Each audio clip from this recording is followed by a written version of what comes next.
ನೀವು ನೋಡ್ತಾ ಇದ್ದೀರಾ one India Kannada YouTube channel. ನಾನು ಶ್ರುತಿ ಪಾಟೀಲ್. ಮಂಗಳೂರು ವಿಶ್ವವಿದ್ಯಾನಿಲಯ ಪದವಿ ಪೂರ್ವ ಕಾಲೇಜಿನ ಫಲಿತಾಂಶವನ್ನ ನಾಳೆ ಪ್ರಕಟಿಸಲಾಗುವುದೆಂದು ತಿಳಿಸಿದ್ದಾರೆ.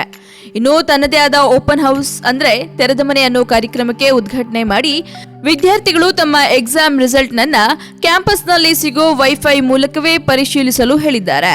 ಇನ್ನು 77,608 ಪದವಿ ಪೂರ್ವ ಶಿಕ್ಷಣ ವಿದ್ಯಾರ್ಥಿಗಳು ಮತ್ತು 37,994 ಬಿಕಾಂ ವಿದ್ಯಾರ್ಥಿಗಳ ರಿಸಲ್ಟ್ ಮೇ 12ರಂದು ಫಲಿತಾಂಶ ಪ್ರಕಟಿಸಲಾಗುವುದಾಗಿ ತಿಳಿಸಿದರು. ಇನ್ನು 6,019 ಬಿಎಸ್ಸಿ ಸ್ಟೂಡೆಂಟ್, 3,674 ಬಿಸಿಎ ಸ್ಟೂಡೆಂಟ್ ಹಾಗೂ 816 ಬಿಎಸ್ಡಬ್ಲ್ಯೂ ಸ್ಟೂಡೆಂಟ್ ರಿಸಲ್ಟ್ ಬಿಡುಗಡೆ ಮಾಡುವುದಾಗಿ ಮಂಗಳೂರು ವಿಶ್ವವಿದ್ಯಾನಿಲಯ ಚೇರ್ಮನ್ ಆಗಿರೋ ಕೆ ಭೈರಪ್ಪ ಅವರು ತಿಳಿಸಿದ್ದಾರೆ. ವೆಬ್ಸೈಟ್ www.mangalore.university.ac.in ಅಂತರ್ಜಾಲದಲ್ಲಿ ಲಭ್ಯವಾಗಲಿದೆಯಂತೆ.